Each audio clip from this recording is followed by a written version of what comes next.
Ano ang kahulugan ng Latin na pariralang noli me tangere sa Ingles?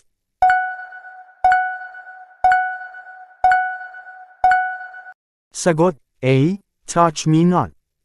Saan isinulat ni Rizal ang kanyang nobelang Noli me tangere?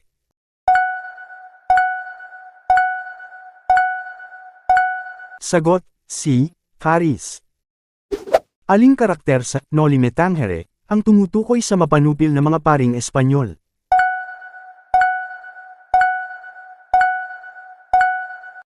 Sagot A. Padre Damaso. Ano ang pamagat ng ikalawang nobela ni Rizal?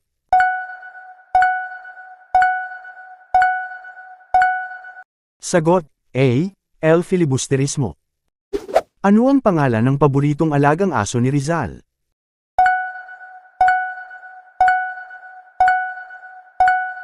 Sagot B. Usman. Nakatama ba ang beshi ko? Comment mo naman ang score.